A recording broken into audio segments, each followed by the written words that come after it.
Welcome to Summer Health Series, Antioch Summer Health Series 2021, where we have been providing you with health education for over 15 years. I can't believe that. 15 years. By the way, Antioch Church of God in Christ in Peoria will be celebrating 25 years. Our 25th anniversary is this year. So just imagine 10 years in, we were focusing on health concerns for our members, for our community, and now for all of the people who have chimed in virtually. Yes, today we're a little bit different. We have our virtual platform. Many of you all may have seen us in person or may have seen us when we were on stage, but today we are trying something new, our virtual platform. Just as a reminder, this year, our theme at Antioch is embracing things that can't be shaken. Hebrews 12, 25, and 29, and Psalms 62. Well, I don't know about you, but I am so excited tonight because I'm looking forward to our next guest. But before I introduce our guest, let us bow our heads and place ourselves in the presence of the Lord as we begin to pray. Dear Heavenly Father, we thank you for gathering all of us today in this important event. May you bestow your guidance and blessings on Antioch Summer Health Series 2021 so that we may gain knowledge, maintain truth, and sustain understanding as we appreciate the significance of this new information in our lives. Amen. Well, once again, tonight our topic is on obesity in a pandemic. Obesity in a pandemic. And I don't need to, I should say, share with you what pandemic we're referring to. The COVID-19 pandemic. For some and most of us who endured so much during this year and last year, and unfortunately, we're still witnessing some of the harsh things that are going on during the pandemic. Well, one of those things are obesity, and I'll talk a little bit about that. But before we do, I'd like to introduce our guest, Dr. Danielle Gilliam, my friend. Dr. Gilliam has a doctorate of pharmacy and a master in public health policy and administration. She is a senior obesity medical liaison with Nova Nordisk Incorporated, and many of you all may be familiar with that if you're familiar with diabetes. Dr. Gilliam has, through knowledge of cardiometabolic disease, examples such as diabetes and obesity, as well as NASH, and the science that supports Novo Nordisk incorporated products within those disease states. Dr. Gilliam attended Xavier University in New Orleans for her undergraduate studies in chemistry and the University of Illinois Chicago for her master in public health policy and administration. She also has her doctorate in pharmacy, as mentioned before. She has over 20 years in the field of diabetes and obesity, which includes clinical research community experience. By the way, I actually met Dr. Gilliam in the community setting during the pandemic. She not only has experience in those areas, but she is near and dear to the unfortunate things that have occurred with us throughout this time.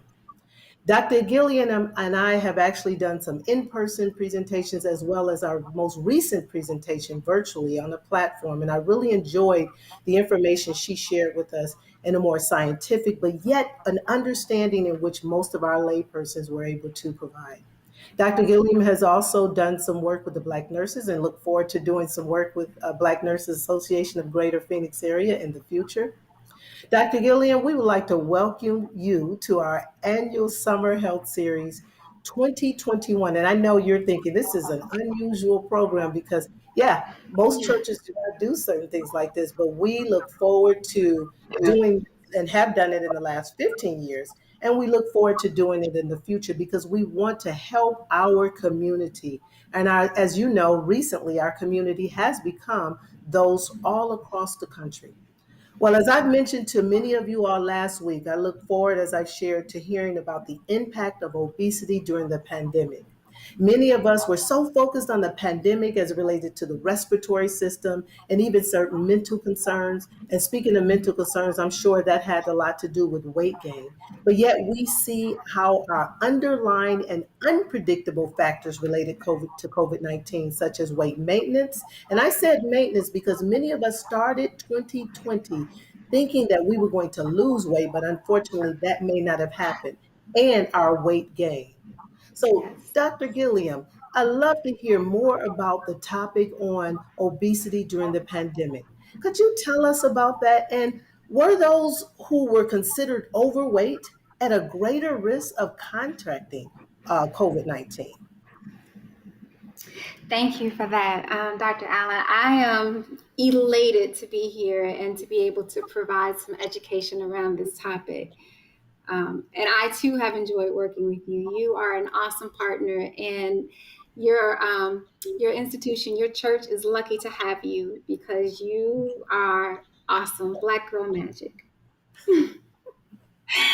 So yeah, let's kind of go into COVID-19 and obesity. But to answer your question, now, individuals who have excess weight are not at an increased risk of contracting the virus or getting COVID 19, which is the disease from the virus. And just so that I kind of break that up for your audience, SARS CoV 2 is the name of the virus, just like HIV is the name of the virus. COVID 19 is the disease that results from you having the virus, just like AIDS is the disease that results from you having HIV. So you might see a lot of the times SARS CoV 2 and COVID 19, and there might be some confusion. When you see the SARS CoV 2, that's the virus. When you see COVID 19, that means that the virus has now caused you to have the disease of COVID 19. And so having issues with excess weight does not put you at increased risk. But what it does do is that when you actually develop the disease of COVID 19, you are now, because of excess weight, at an increased risk of having a more severe case of the disease or, unfortunately, ending up dying from the disease. And so, what's very important that you are able to maintain as much as you can a healthier weight as possible, especially during this pandemic, because that's what we see is happening with individuals who have excess weight. I try to say excess weight as much as possible because there's a stigma and bias that is associated with the term obesity. And it shouldn't be. I want people to know that when they hear that term obesity, it is a medical term. Just like cancer is a medical term. No one wants to hear that word. It doesn't put a smile on your face, but it's a medical term. And so obesity is a medical term. And it's okay to say it, but you yourself are not an obese individual. So it's not okay for someone to say you're obese because that's not a medical term. So I like to kind of put that out there also. But what we saw over and over again during this pandemic is that individuals who had excess weight were hospitalized more often once they presented to the emergency room. And what we also see, as I mentioned before, they have more severe symptoms and complications because of that. And a lot of that was due to just everyday life and treatment of people who live with obesity and the things that resulted because of that, and how this disease impacted individuals with obesity.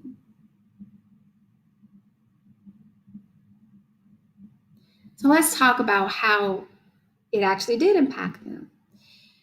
People who live with obesity, if they were currently getting treatment, and some of that treatment might have included physical activity or group weight loss programs, because of the shutdown, they were unable to go to those group events. Also, if they had to self quarantine, like maybe they were exposed to someone who had COVID 19, or they themselves tested positive, but maybe didn't have symptoms or had symptoms, and they had to self quarantine. What we noticed was that people were going to the stores and they were purchasing more processed foods. Those processed foods are the ones in the center of the grocery store, right? I always like to tell people, shop the perimeter of the grocery store, because what you'll find on the perimeter in every grocery store, they're all pretty much designed the same, is you'll find the fresh produce, the fruits, the vegetables. You'll find the grains, like the bakery department. You'll sometimes find like the dairy department, the frozen foods. They're all on the perimeter of the grocery store.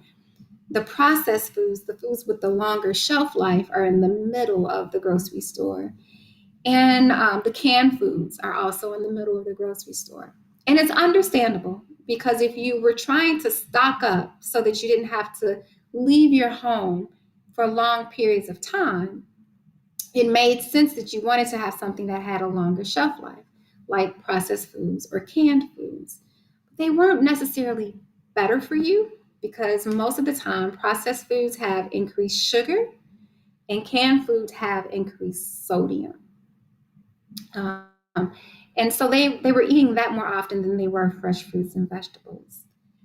And also, how COVID 19 impacted patients with obesity was that, as I mentioned before, they were at a greater chance of needing to go to the intensive care unit, which, as if you can remember, Dr. Allen, the intensive care unit was what all of our reporting did on television. When you would see that, oh, we're at 90% capacity, they were really talking about the intensive care unit.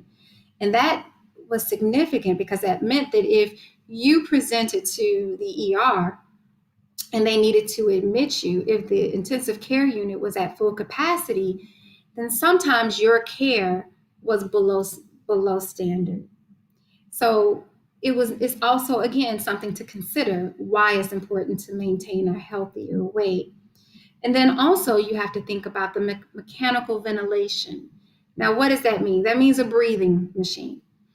So individuals who had severe disease needed to have, they say, a medically induced coma, and then they ventilate them so that this machine would breathe for them.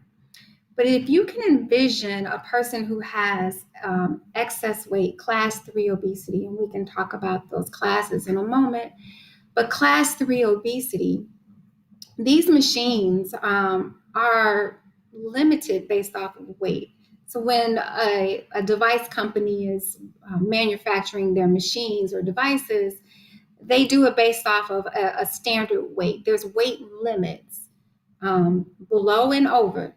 And so if you have excess weight, sometimes these machines weren't working optimally for you and your care. And then we also saw that individuals with excess weight have longer hospital stays. Now that works twofold. Longer hospital stays means that you were having to be exposed to, you were likely to be exposed to having to be dealt with by the nursing staff. And then also, hospital stays results in what? Excess costs. The longer you stay, the more money you have to pay for that extended stay. And is it true that you were also probably exposed to nosocomial infections, which are hospital-acquired infections, because those Yep. nurses were going from one area to another? Yeah, I noticed that. That's interesting. And then also, the longer your hospital stay, people who were in there longer, this, again, you're in a medically induced coma. Some people who were being treated on this ventilator, sometimes it would send them into kidney failure. Then they'd have to have dialysis while they were under ventilator. It was just one thing after the other. So the longer the stay, the more complications you were subjected to. And then we also talk about positioning. So envision if you weigh over 300 pounds, but your nurse is 160 pounds, and she's needing to rotate you because you are not able to move for yourself. Sometimes it was hard for them to do that. And they might not have had the necessary equipment to move you appropriately. So some people ended up with bed sores because they were in the bed for 14, sometimes 21 days. So these are all things to consider from the hospital stay. But lastly, something else to consider is people with obesity, they might have been scheduled to go into bariatric surgery for their treatment because bariatric surgery is a viable treatment for individuals who have chronic obesity. And so they might have had their surgery postponed because of this. And what did that mean? So we're already talking about these individuals who may have had increase in weight. So now you are scheduled to have bariatric surgery. Most individuals have to be in a certain weight limit to get bariatric surgery. If they're not, they have to prove they can lose the weight to get down to a certain weight before they have surgery. And now it's postponed. And now you're stuck in the house. You're not going outside. You're eating processed food or canned food. And now you see your weight creeping back up. So all that hard work and effort you put into losing weight to become eligible for bariatric surgery is going in the opposite direction. And so what does that mean? Now you have to start all over again. So that was something to consider too. And then, so let's go back a little bit more and talk about hospitalizations, because that was what was really important. I tell individuals that contracting the virus was not the main issue, because 80% of individuals that had had COVID-19 had mild to moderate symptoms and they could manage them at home. The public health issue was not having access to hospital care. And so when you looked at the data and you started to see a lot of publications come out in regards to this, if you're looking at the screen now, you'll see that I mentioned that first bullet point. It talks about a study that was done by a major health center in New York City. If you remember back, New York City was like the epicenter of COVID-19. And they reported that of their hospitalized patients, 30%, over 30% of them were obese or had obesity, I should say. 30%, that's significant. That means out of every 10 people that came in, 3 of them had obesity. Now, we're not talking about overweight. It was more when you looked at overweight. But if you break that down into some of the more chronic illnesses we think of, like high blood pressure, diabetes, kidney failure, these are all things that our community deals with disproportionately. Having excess weight was higher than all of those. And then we think, oh, well, the elderly, 65 and up, and the closer I get to 65, I don't think of that as being elderly. I think that's just young, but we'll say elderly, 65 and up. We thought, oh, this is the group that's at greater risk. But this data set showed that most individuals who had this excess weight were younger than 50 years of age. So we know that the issue of having excess weight and making yourself more susceptible to severe disease and hospitalization and even potentially death, it was not dependent on you having being older than 65 years of age.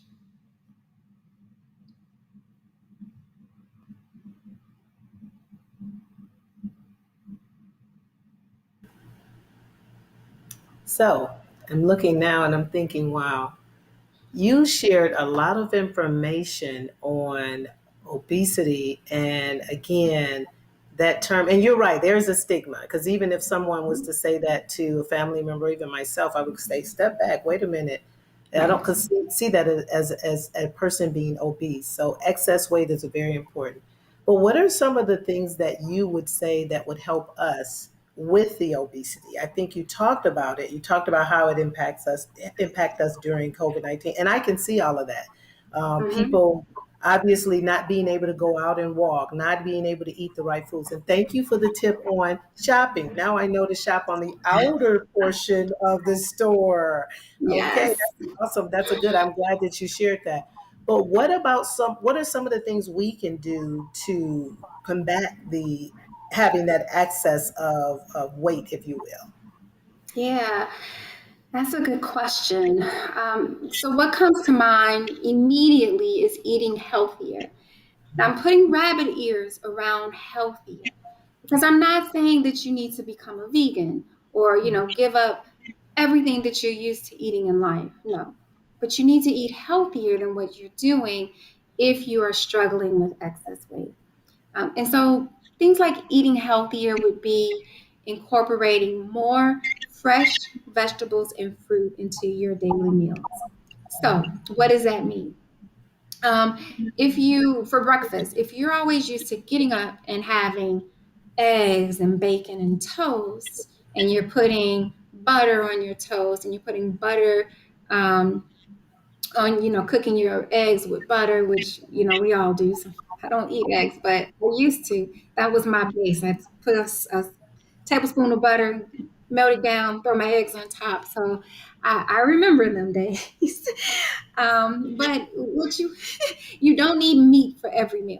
So even though it's okay to have a lean protein, you don't need to eat meat with every meal. And actually, maybe only eating meat once or twice a week is good.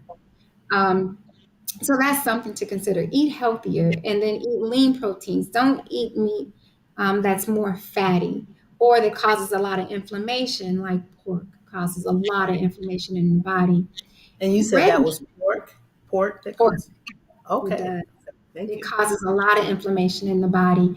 And then also, actually, red meat does too, especially if you cook it to well. So I remember when I used to eat my ribeye steaks, which I loved, I would always order them well or medium well. And actually, you get less inflammation from red meat the rarer the meat is. And the reason behind that is that as you start to heat that meat up to a certain temperature, there's certain substances in that meat that you ingest that causes more inflammation.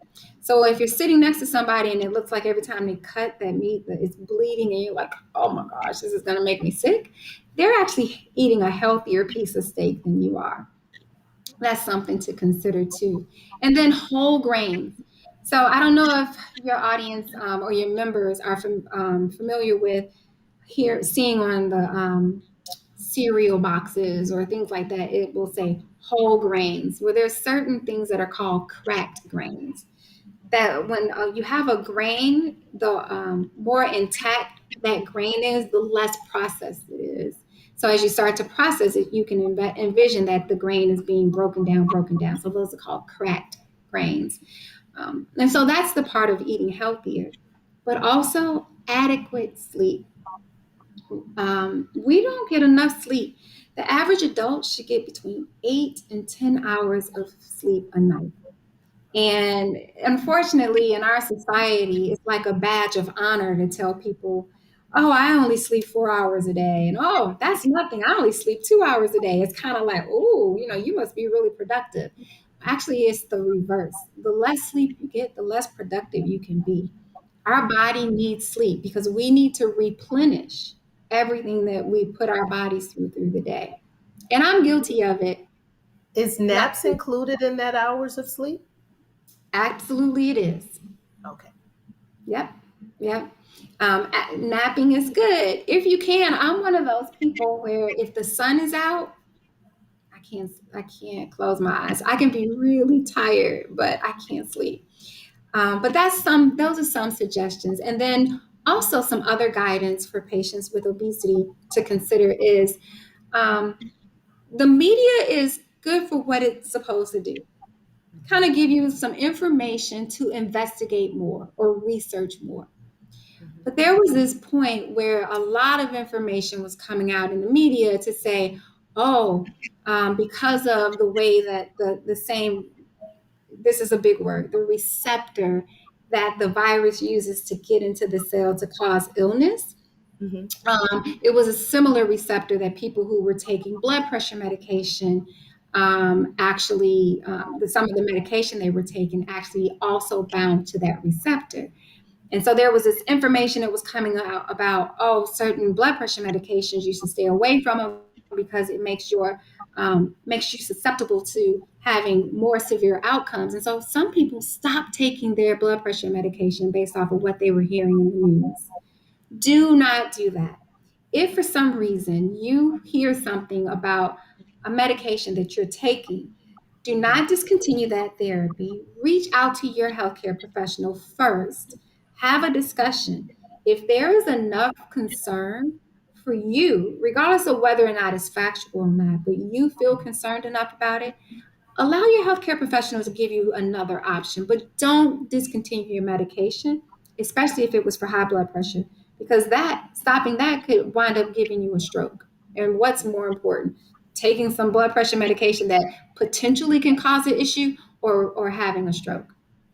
And then Right. also, you mentioned not being able to get outside, especially in the heat that we're having this week, right? But Yes. physical activity does not have to be outdoors. It can be indoors. If you have stairs in your home, you can walk up and down the stairs a couple of times a day. Or if you were like me at one point in the very beginning last year during this pandemic, binge watching Netflix, between each episode, commit yourself to doing about 5 minutes of walking around your home, or stretching. Stretching is also really good exercise.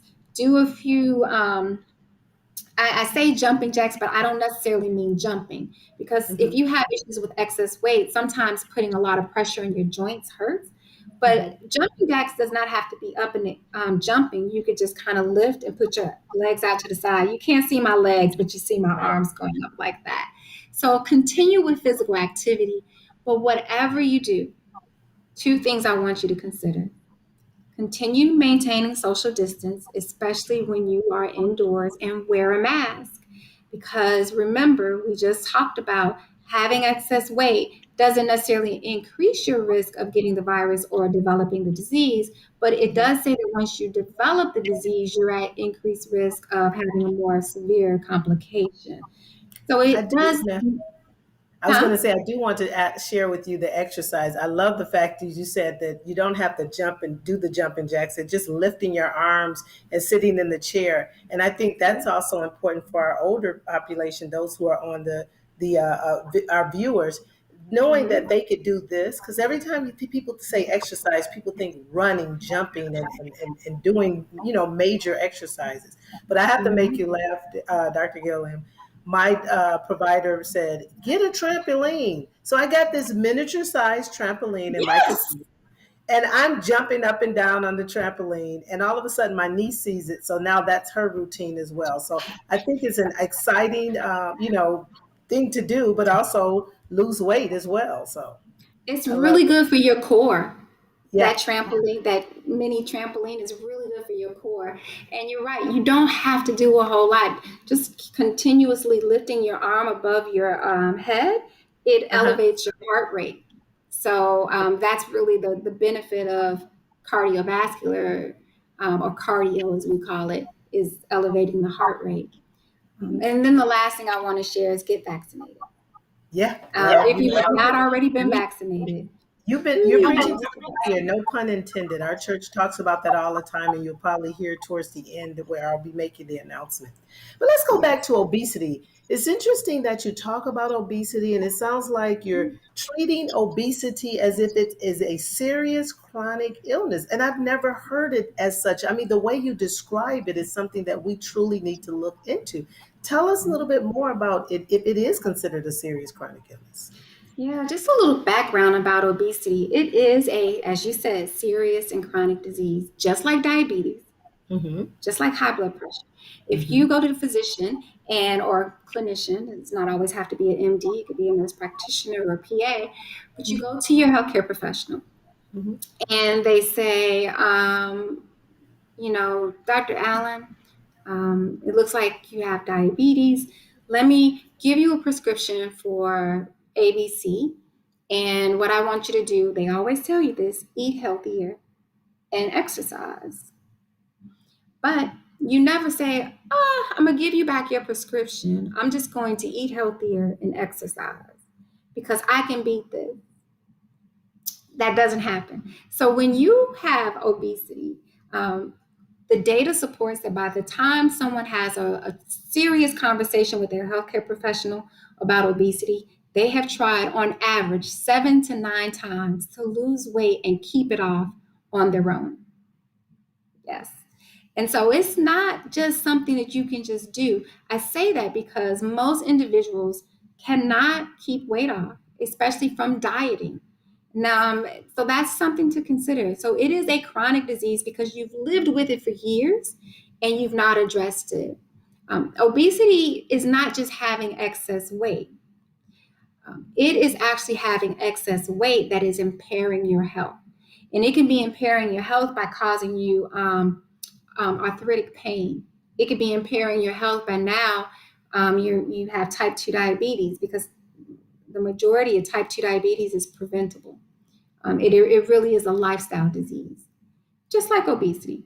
And just like diabetes being a lifestyle disease and obesity being a lifestyle disease, you would never say, I'm going to treat my diabetes on my own without intervention. You would go to a healthcare professional. It's something you need to do for your excess weight. It's so rampant right now in the US and actually worldwide. But today, as of today in the US, over 40%, almost 40% of US adults have obesity, not just excess weight. If we're looking at people who are just overweight or have obesity, we're talking about 2/3 of our population, almost 70%. But just having obesity, we're talking about 40%. And the Center for Disease Control and Prevention estimates by the year 2030, if we continue these trends, over half of US adults will have an issue with obesity. Wow, And that's interesting. what's important to us and our listeners today is that you realize that when you break it down from like a race and ethnicity standpoint, Mhm, the non-Hispanic Black population have the mhm, highest rate of obesity in the US. mhm. And then even more, if you bring it down from a gender level, Black women are the heaviest in the US. Anywhere from about 7 to 8 people out of 10 Black women have issues with obesity and excess weight.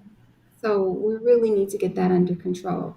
And I agree that there's a lot of things that happen. The poor food choices, the lack of adequate sleep, stress, inactivity. These all contribute to it.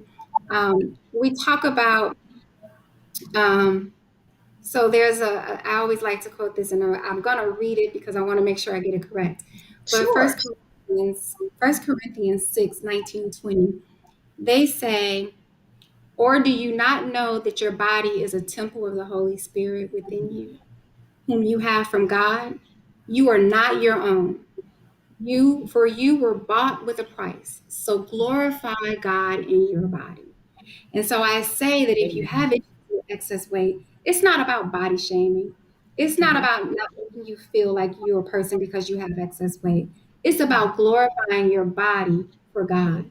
And if mhm, you remember, the original diet was a mhm, vegan diet. It mhm, wasn't until Leviticus they said, okay, let's start letting you eat meat, right? But in Genesis, the diet was whatever is grown of the earth, you can eat. mhm, And that did not include meat.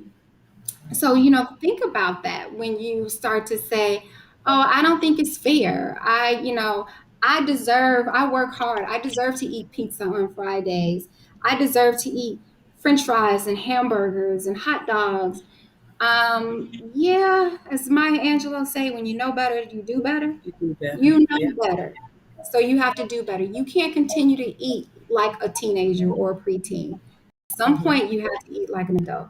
And that means eating more fresh vegetables and fruit. And I'm not talking about just vegetables where, okay, I'm going to eat some carrots. I'm going to, skin them, cut them up, and I'm going to put them in some water. I'm going to boil them. I'm going to add some butter and some sugar to make them all nice. You just ruined that vegetable. First of all, by boiling it, so all of the nutrients are just now floating in the water. You're not eating it. And then you just put fat in it and sugar, which both increase inflammation. So you have to try and be as close to raw on your vegetables as possible. Lightly mhm, steam them. If you don't like them to crunch, just lightly steam them enough to where they're not as crunchy for you. So those are some things to consider. And again, I mentioned the adequate sleep. And then lastly, I know you've heard me talk about excess weight of BMI. Let me give you an idea of what that means. Because I mean, what is 30? That's just a number I'm throwing out. But if you are 5'6" and you weigh about 190 pounds, you have a BMI of 30. So that means that technically you would be classified as having class 1 obesity. mm. So before we move off of this slide, I got a couple of questions I want to throw to you. Is that okay? I'm ready. All right. So let's get to the third bullet. I Mhm. can't believe that by 2030, half of the United States will be considered obese based on the BMI that you pointed out. And that Mhm. third bullet, that's what it says. I mean, I'm wondering, even if that was actually published before the pandemic, would that number be slightly increased because we have more people who actually are obese? That's one. So I want our listeners to hear this because it Yes. is so important. And the fact that you even said it was a chronic illness, a chronic disease, that's Mhm. important as well. The next one, I'm blown away on this. You just hit me. You hit me, Dr. Gilliam. I am an African American woman, right? And then here it is, you're talking about ethnicity and you're talking about gender. And that's probably why we are number one when it comes to heart disease because of those concerns that you just brought out. I Yeah. think that it's so important that our listeners, especially our women who have gone through the next bullet, which is poor food choices, we are trying to feed our families. And I've heard some of the women that in the community and also in the hospital, I can't afford those items outside of the grocery store. have to go down the aisles. I have to buy big boxes of sugar cereal. That's going to sustain my child for having energy, if you will. But unfortunately, they also are eating the same thing because I know their metabolism doesn't speed up as fast as a young person. So here it is, you have this person's metabolism is slowly, obviously, it's slower, so it's not breaking down the foods as fast. You also talk about sleep, and that's been a concern. I think stress and sleep goes hand in hand outside of menopause, but stress and Mhm. sleep go hand in hand because when people are stressed, they can't sleep. I mean, we've had so Mhm. many deaths, we had so many illness, we had so many people who are so concerned about work, and so they are having problems sleeping due to the stress, which causes them build up, of course, their weight, if you will. And then you were talking about inactivity and the reasons why. I love the fact earlier on you talked about how we should shop. On this slide, you're talking about how we should cook as African Americans, and I'm going to say us because I'm African American, we love the word treating ourselves. The Yep. treating ourselves comes from shopping and buying things that are not healthy for us when it comes to food and other items. And I think just listening to you alone allows me, and I'm hoping our audience to understand that our body is a temple and we have to Mhm. protect that temple. And we have to protect that temple because we are a child of God. And we're informing people that we have to look like a child of God. Now, no one's saying Yes. everyone has to be lean and this, that, and the other, but work on moving to that direction where you're able to look and perceive yourself as a child of God. I'm gonna ask you a question about menopause, so that way I'm gonna make myself a case study towards the end. But we're gonna Okay. slow that one down. But the point of us eating healthy, I think, is so important. You really touched some things on this slide. I'm just want our listening audience to really hear what you have to say, and I did it this way so that I can break it down so they can understand what you're saying. Wow, this is interesting. I truly appreciate you. Yes. So let's go on to the next slide. I want to hear a little bit more about how to treat obesity. Yeah. So, um, just like diabetes, just like hypertension, there is FDA approved treatment for obesity. Now, I broke it down into first line, second line, and third line treatment. And this is also based off of some guidelines that was provided through different medical associations, mainly the American Association of Clinical Endocrinologists, ACE. They kind of break it down this way. But the first line treatment is as most people think. I need to eat better and get some physical activity. And I will say, most people do this in form of dieting, which is not the right way because you're trying to use a short-term solution for a long-term problem. And when you say, oh, I'm going to diet, I'm going to lose 15, 20 pounds, you usually can. Most people can be successful with short-term dieting. But what you'll also understand is that only about less than 20% of the people who do that are able to maintain that weight loss. So what do you do for the other 80%? That either regain the weight and in some cases gain more than they lost. The second line treatment is for those individuals who fail first line treatment. And that would be getting a medication prescribed for you, an anti obesity medication. There are 5 FDA approved anti obesity medications for the treatment of obesity. The third line treatment, if that fails and that doesn't work for you, or maybe it works for you, but you still haven't lost the amount of weight that you need to be healthier. And remember, I'm saying healthier. People want to think in their head, oh, yeah, I want to be the same weight I was when I was in high school. No, you don't. I have a normal weight. And if I weigh the same amount I did in high school, you would call somebody. You'd be like, we need an intervention. Danielle is too thin. You're not supposed to be the size you were in high school. Um, so get that out of your head. So the third line treatment would be bariatric surgery or some other bariatric devices. And that's kind of how it's broken down. But I will tell you that for treating obesity, whether you're first line, second line, or third line treatment, you need to always have meal planning and physical activity in the background and also behavioral therapy.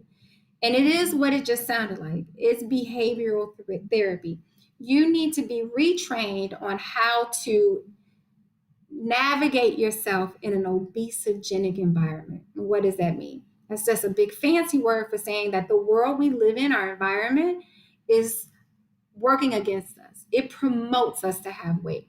The types of foods that are available to us, the fact that technology doesn't even allow us to have to get out of our car to do anything. I'm gonna ask you a question. Do you remember a movie called WALL-E? It's a Pixar movie. It's an animated movie. It's called WALL-E. I think so. Well, I'll tell you what I liked about that movie was that it did. The premise of it was that humans no longer did anything for themselves. They had destroyed the earth through different things, climate change and everything else that we do, not recycling. And so they all had to live in outer space because the earth was no longer you couldn't live on earth anymore. And Okay. so they literally would like float around in like an egg-shaped Habits. chair, Yeah. and Yeah. the robots would brush their teeth and feed them. I mean, they didn't even feed themselves.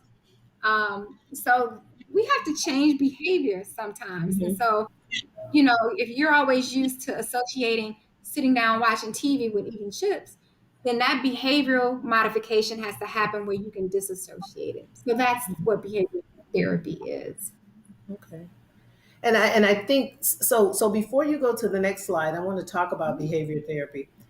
There Yes. have been several, and again, I consider my church knows, and my listeners know I use myself also always as a case study.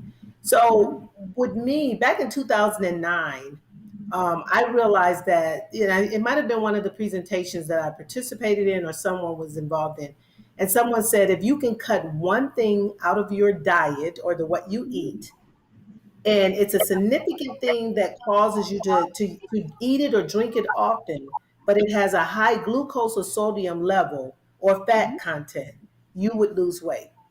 So I cut Mhm. out soda back in August of 2009. I did that for about 3 months, and then I did, and by the way, 3 months, 90 days, habit, you know the story. I don't drink Yeah. soda anymore, and I lost quite a bit of weight.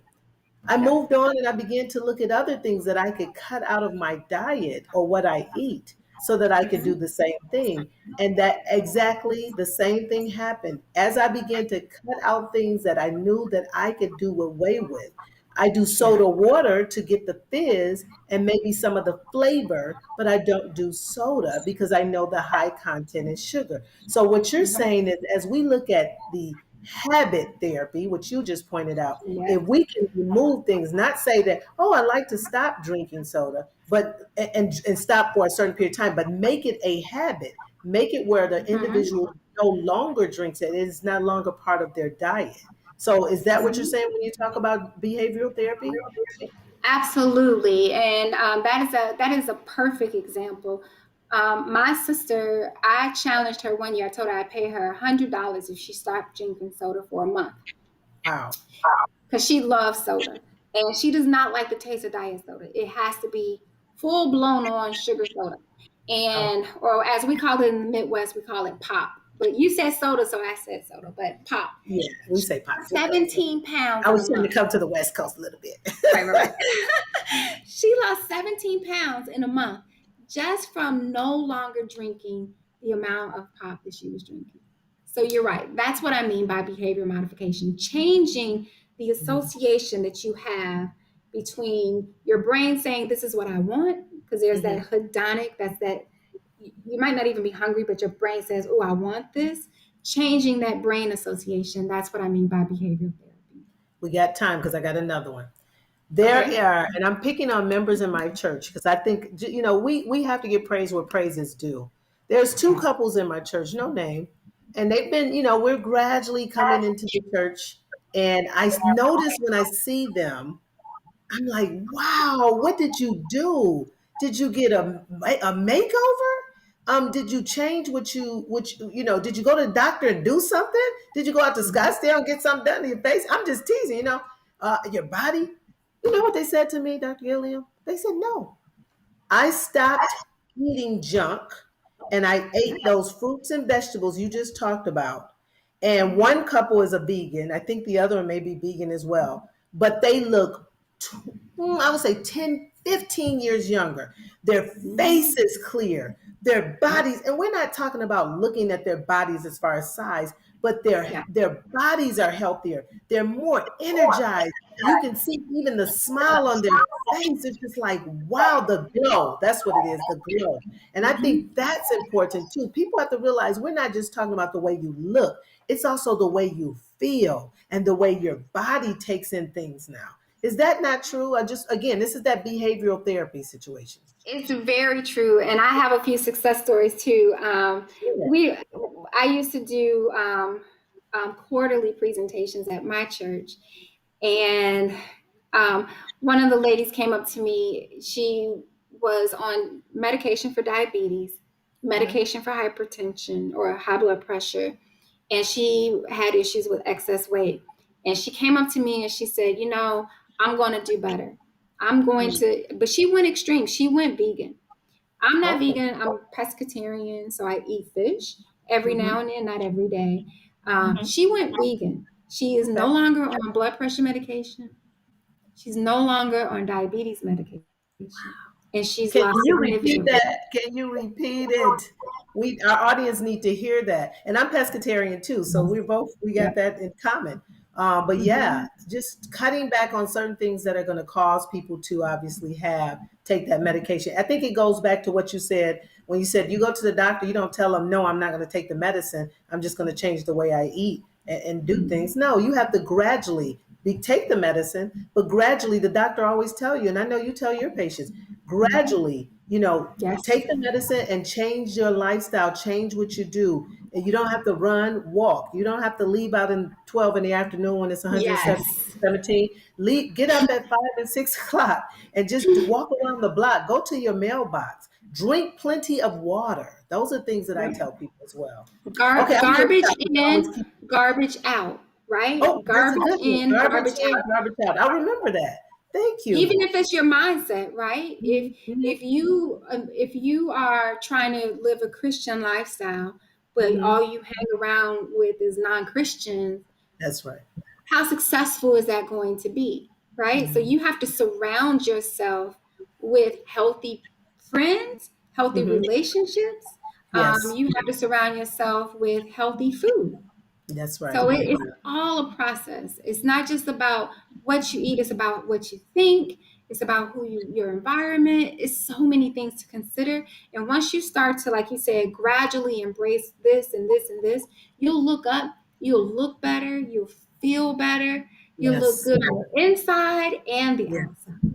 I love it. We'll be talking forever. You and I I could do a know. one-on-one. Oh, Let's go I'm to that sorry. next slide. I think this might be my last one. If not, we'll No, keep no. going. This You're is the good. second to You're the good. last one. Okay. So one of the things I wanted to address was what is it? Why do we have this dysregulation? Why are people becoming obese? Well, it's the way our body regulates um, weight gain and weight loss. Hmm. In the simplest view, it's energy in, energy out. The only way our body gets energy currently is through calories, what we eat. And a calorie is not a calorie. Just because you eat 300 calories in a meal doesn't mean if it's all chips versus if it's vegetables. There's a difference between 300 calories with vegetables versus 300 calories with chips. Okay. So if we are eating more, so if we are eating 1,500 calories a day, but we are only pushing out or expending 1,200 calories a day, over time, that additional 300 calories is going to cause us to gain weight. But if we're eating 1,500 calories a day, but we're expending 1,500 calories today, in the most simplistic view, you should maintain your weight. Or if we're 1,500 calories of food, but we are expending 1,800 calories of energy a day, then we should lose weight. And that's the simplest view of the way the process works from regulating our body. But we know that's not the beginning or the end of the story. There's a section in our brain. I always talk about obesity is the only disease state, not the only, but predominantly the only disease state that you can see on the outside, right? I can't walk up to you and say, oh, she has high blood pressure or she has diabetes, but I can walk up to you and see that you're struggling with excess weight. But what I want people to understand is that obesity is really from the neck up. Everything that causes us to have this dysregulation of weight is happening in our brain, an area called the hypothalamus. That's a big word, but it's in the brain. And it maintains how we regulate our body fat. And it depends on the quantity of food we're eating, the types of food we're eating, and how much physical activity or expenditure we're getting. That plays a key role. What happens over time is we start to continue to eat that bad, high fat food, or really, we call it calorically dense food. What happens over time is that it wears away the neurons in our brain. If you can go way back to elementary school or high school when they talked about neurons, remember it looked like a big eye with like dent fingers or like an octopus almost. Well, those Yes. little fingers are neurons, and there's like these little protective sheets around them to help us send signals. Well, what happens is over time, as you start to have these high fat diets, those little protective sheets wear away. And so then our neurons aren't sending the right type of signals that come from our gut up to our brain. And then that's when the discommunication happens. And those signals affect how we eat, what we eat, and how much energy we can expend.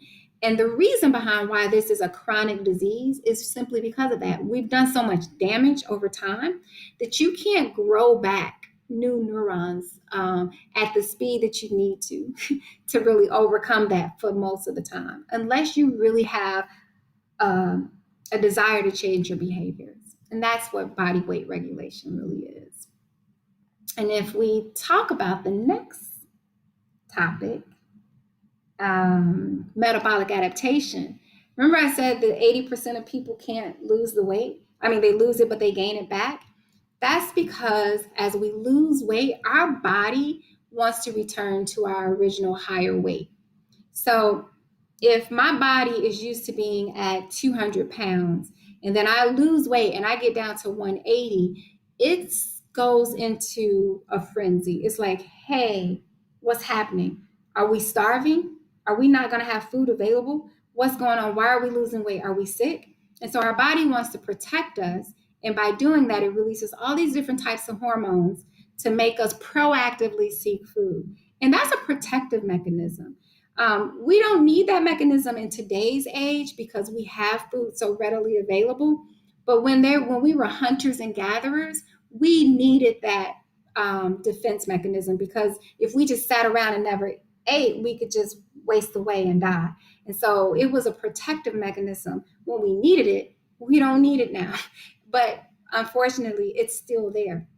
And so these hormones that get released cause us to be hungrier, causes us to eat more. And the problem is as we start to eat more and we go into this conservation mode, our metabolism slows down. And so now the food that we do eat, it sticks around longer. And that's why the lion's share of people regain the weight or regain even more than what they lost. You know, Dr. Gilliam, I, I'm so glad we're recording this because I don't know about our listening audience, but I'm going to go back. I'm going to listen to some of the information you've shared. It'll give me a better understanding on, weight gain, weight loss, and Mhm. also what we should eat and how we should actually, be physically active. And I love that calorie. I mean, when you did that, I'm going to rewind, because I want to go back to that and try to understand that makes so much sense about the difference in Mhm. the calories. Well, I got a couple of questions for you for myself, and I think our listening audience is going to understand this as well. I eat pretty much the same. And as I mentioned to you, I am pescatarian. I don't eat, meat. I may eat salmon or fish or certain things. I do a lot of vegetables, smoothies. I try to eat breakfast so I won't have to starve throughout the day and snack and eat food throughout the day, but just eat certain portions. But even during, and this is COVID, during the COVID, I gained weight and I'm like, "Ugh." Of course, I didn't Mhm. exercise as much, but I Yeah. still did the walking. I still did certain things. And I was so challenged with still gaining weight. Could you tell us a little bit about that? This that menopause situation we were talking about. But even that is not necessarily due to menopause, but I can talk to menopause in a moment. Damn it! So, the COVID-19 slash people took away the 19 and put 15, COVID Yes, 15, because that's how yes, many pounds they gained. But yes. we have to understand about it's called NEAT, non-energy expenditure, non-energy expenditure. Um, I'm drawing a blank on what the T is. But anyway, it's the amount of energy that we spend from doing things like getting up and walking to the counter, going to the mailbox, just daily things, walking back and forth to our car, going up the escalator, the stairs, or whatever. Those little things that are like not necessarily exercise make a Hmm. huge difference. And so Wow. during COVID-19, you weren't doing some of that things. You had a routine before, whether it was getting in the car, getting out the car, walking to your office, coming back. Those little That's things right. add up over time. And that wasn't happening. And there was actually even a study that showed that individuals, if they walked for 10 minutes at 30 minutes after eating a meal, three Uh-huh. times a day, so after breakfast, after lunch, after dinner, if they walk for 10 minutes, that means literally walking 5 minutes in one direction and walking back, they were Uh-huh. able to lose weight. So it's not a lot that goes into it. It really is about doing something every day. But let's Okay. talk about menopause. Okay. Yes. That's the Let's. fun part. So the sex hormones, right? So we know women and men, they both have estrogen, they both have testosterone. So sex hormones actually do influence body fat distribution. And if you think about it, let's speak specifically to estrogen because that's probably what most women know about versus testosterone affects us less. Because Mm-hmm. if we had more testosterone, we'd have more muscle. Mm-hmm. Men have more testosterone, which is why they have more muscle. We have more estrogen, which is why we have more fat, unfortunately, Yeah. subcutaneous fat. But sometimes that fat is not bad, especially being a woman of color. The fat, sometimes the distribution of fat makes a difference. And so if we distribute it in our glutes, so our hips and our thighs is where a lot of women of color carry their weight. That's not a negative. There's even some data that shows that that's cardioprotective. But where the problem lies is when it's in our stomach, our Visceral. abdominal We're going to area. talk about visceral fat. Yes. Let's talk That's about where that. visceral fat is. It's right Yes. there in your stomach. That is where the problem is. And what happens when we start to have a decrease in estrogen Mm-hmm. is that the estrogen actually tells that hypothalamus, that part in our brain, how Mm-hmm. to help us manage our fat distribution and also how to metabolize our fat, right? And Oh, okay. that term is lipid in the body, but we'll call Yes. it fat. It's either referred to as lipid or adipose tissue. Yes. Um, and so when estrogen starts to decrease, we know now that our fat distribution changes. Instead of us Mm-hmm. now depositing it more throughout our body, it starts to deposit more in our abdominal area.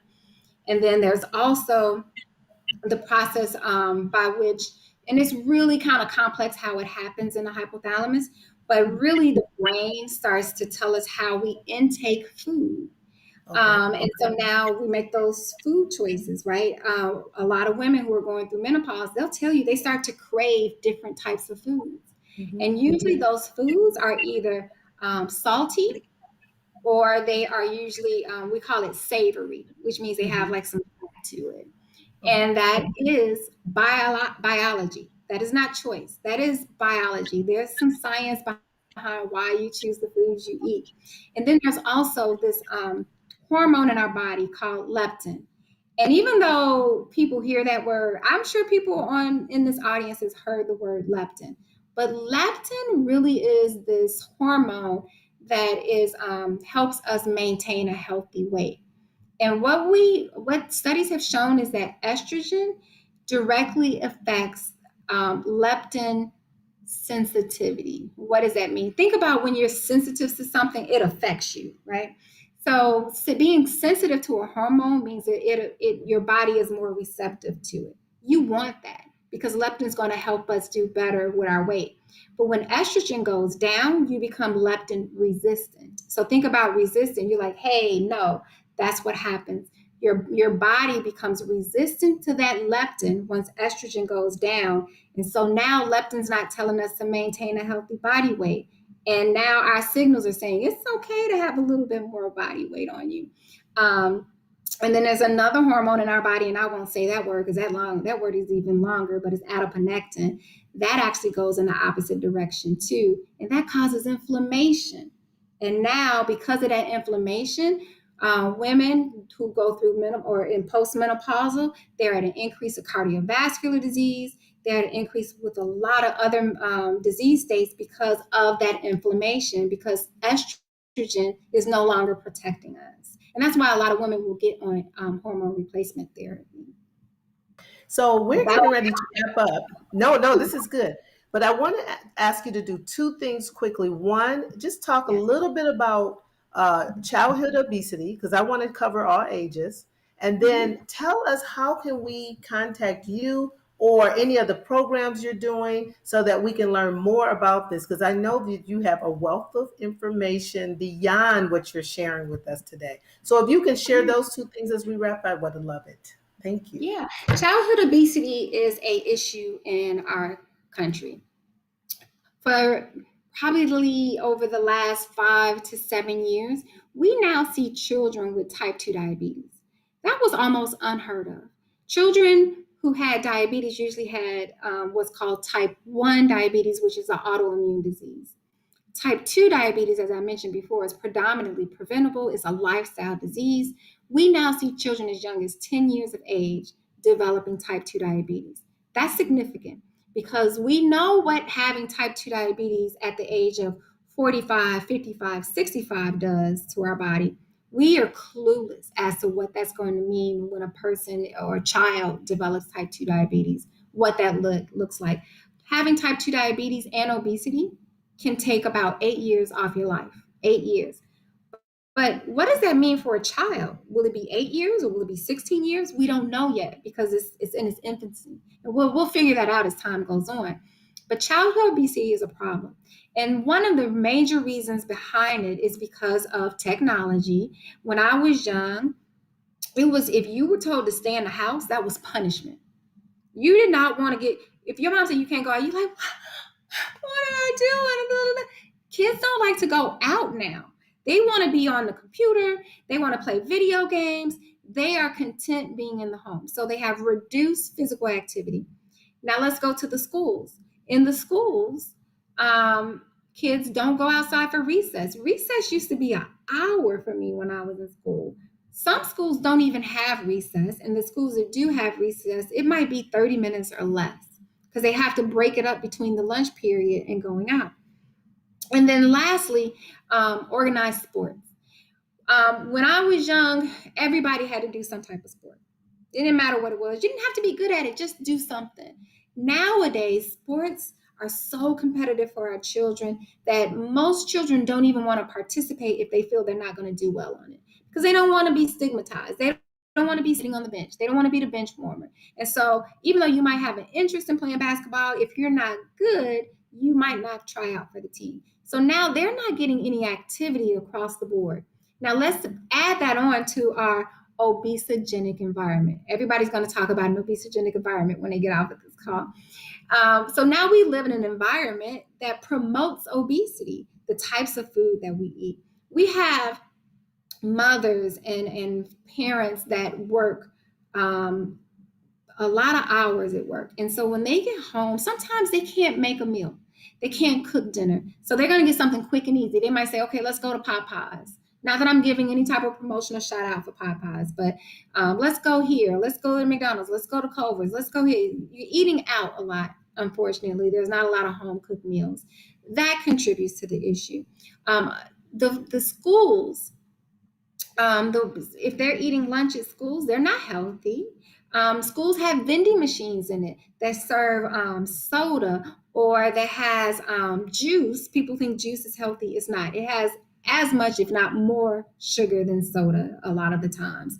So now they have access to junk food through vending machines at the inside the schools. So all of these things, less physical activity, having obesogenic foods, not having participation in organized sports, all of these things make a huge difference. And this is why our children are, dealing with this childhood obesity. And it's not going down. It unfortunately is continuing to increase.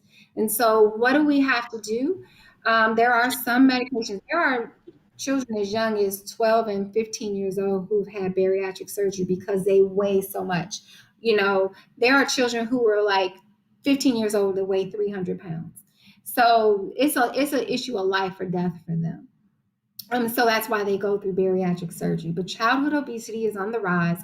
And what I challenge every parent on this call is that your child is not buying their food. And so if your child is having issues with increased weight, I'm going to use this because I know this is the theme. Embrace things that cannot be shaken. Hebrews 12:25-29. That means having a good foundation, right? You need to be the foundation for that child. And you need to say, I am not going to bring cookies in this house. I'm not going to bring chips in this house. I'm not going to do pizza every Friday. Every now and then you don't want to deprive your child of anything. But are you really depriving them of something by providing them with a healthy lifestyle? Let's respect the bodies that God gave us by putting good things on the inside. You're not depriving a child because you give them vegetables and fruit. You're actually showing them that you love them because I care about your health. Let me let you be healthy. Now, if they go on sleepover or do something and they have pizza 3-4 times a year, then let it happen. But pizza is not a reward. Pizza is almost like a punishment, especially if you're doing it all the time. So I just take that into consideration. I'm laughing because when my niece comes to my house, she always calls her parents and say, Auntie doesn't have any food in the refrigerator. Well, I have food. It's not the food that she wants to eat. So when you said that, you were right. She's not buying the food. I am. So I Yep. love it. That is awesome. I really appreciate you, Dr. Gilliam. That was sweet. So if you can give us more information about how we can contact you or any of the programs that you're involved in, remember this is recorded, so they will be able to go back and look at this information. Yeah, so the best way to reach me, you can always reach me via email.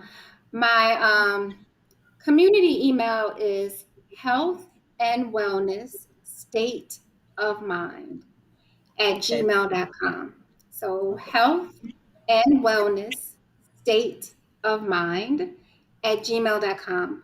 All one word. we'll put it in the chat too as well. Okay. Yeah, put it in the chat and please feel free to reach out to me and I will reply back to your question. Excellent.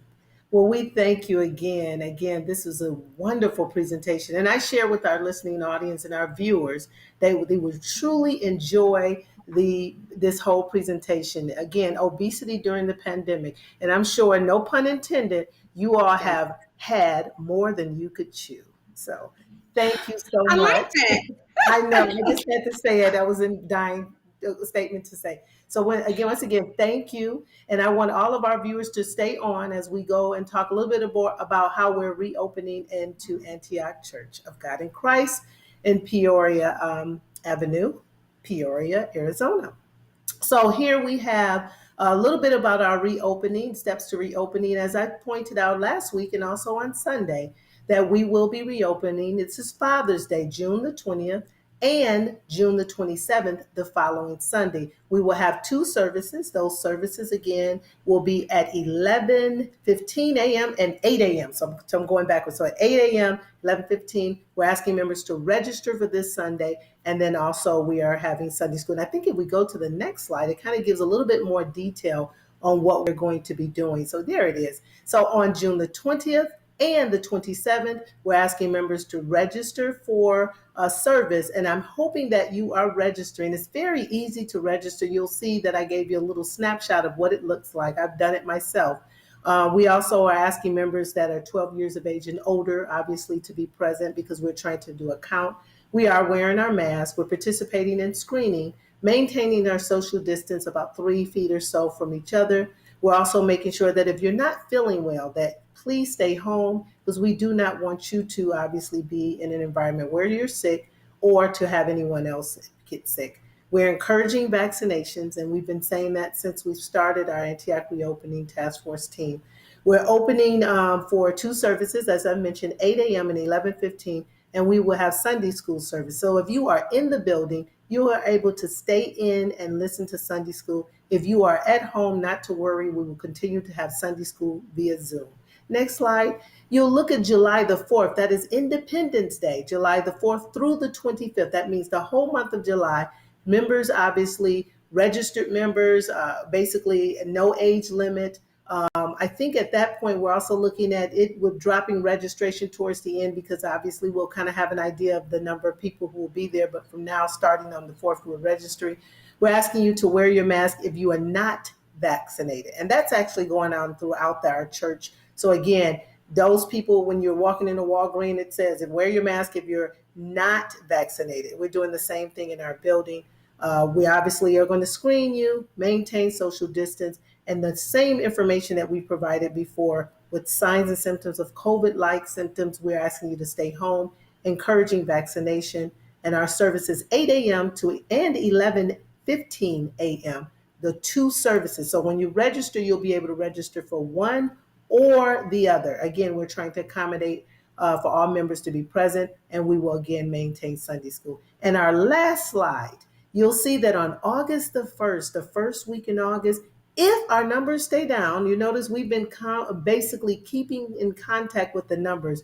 We follow a criteria of data. So we're a data-driven church. If our data states that our numbers are gradually going on up, this may be different. But for now, praise God, our numbers remain low in Arizona. So we're having all members and guests join us in August.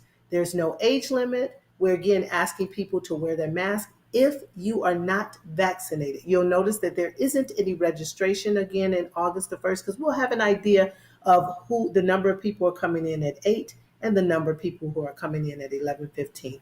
And again, all other services remain the same. By the way, starting on August the 1st, we are also opening up to all ministries. We will have Bible study, in which actually we have several people kind of drifting in when we are in-house during our taping. So you're welcome to come again if you show none of these signs and symptoms.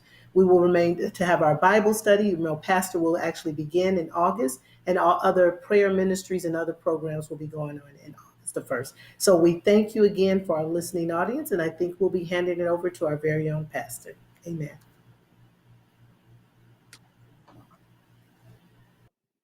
God bless you this evening. It's just really been a pleasure to enjoy such a wonderful presentation. We were blessed by the wisdom and knowledge of Dr. Gilliam. Very insightful, very informative, but also very challenging. But I am determined that I will do the very best that I can to comply with what she has shared. And I also believe, judging from what I read in your response, that you were moved and challenged to be the best version of yourself as well. As I thought about the presentation, it came to my mind, when you go online, you see all of these fad diets, all of these gizmos that they want you to purchase. But what she did was just really break down the information that you need to make a good decision. And so I'm just so blessed to hear that, and I know you were blessed as well. Also, I just want to thank Dr. Allen again for hosting and doing an outstanding job, and also uh, giving some instruction concerning our reopening this coming Sunday. We want to encourage you to register so that we can do uh, our service decently and in order, and that for most of all, that we can be safe. There are a few other announcements that I really want to stress. On tomorrow, the funeral for Pastor Jack Duran will be held at Christ Church of the Valley, which is located at 15,025 North 19th Avenue. That's 15025 North 19th Avenue in Phoenix. The public viewing will be from 9 to 10, and the actual funeral service will be at 10 o'clock a.m. Also on Friday, the 18th of June at 7:30 p.m., the Agape Fellowship District will be having a prayer service. The service will be streamed on Facebook, and it will begin at 7:30 p.m. on this coming Friday. And lastly, I want to just remind all of our members that on the 26th of June, we will be having our virtual Agape Fellowship District meeting at 10:30 a.m. on the 26th. The district missionary service will be held, and at 6 o'clock p.m., the service honoring the superintendent will be held streamed on Facebook. And so we want to just remind you of those important dates, and we hope that you will avail yourself so that we can have a wonderful time in the Lord and hear what He has ordained for us in the future. Our theme for the district meeting is cultivating a desire to go. Cultivating a desire to go. It's important that we be willing to do the things that God has ordained for us to do. And in order for you to do that, you have to make a decision to go, to obey, to be mobilized in the things of God. And so we look forward to seeing you at those services. And we also pray that you'll take to heart the wonderful information that was shared with you on tonight. With that, let us bow our heads and close in a word of prayer. Lord Jesus, we are so grateful for all that you have done and all that you're going to do. You have blessed us in such an awesome way. You have provided for us. You have opened doors that no man can shut, and you have closed doors that no man can open. You've allowed us, oh God, to make it through a pandemic. And those of us who have suffered loss, oh God, you have been there to comfort us and to give us the strength to be able to carry on. Now, Lord, we ask that you continue to watch over us and protect us. We ask, oh God, in specific, that you remember the people of India, that you remember the people of Uganda. In particular, oh God, we ask that you would remember the Lukwango family in Uganda as they mourn the loss of a mother and a pastor. Now, Lord, we just ask that you would be with all of the leaders in Uganda and in India as they labor, oh God, to be able to make it through and preserve life during this pandemic. We ask this now in the precious name of Jesus. And everyone said, amen. God bless you. Again, we thank you for tuning in tonight, and we would ask that you come next week and avail yourself to learn more about how you can maintain your health, even in a challenging time such as this. God bless you, and we bid you Godspeed as we end our telecast on tonight. God bless you. Have a wonderful evening.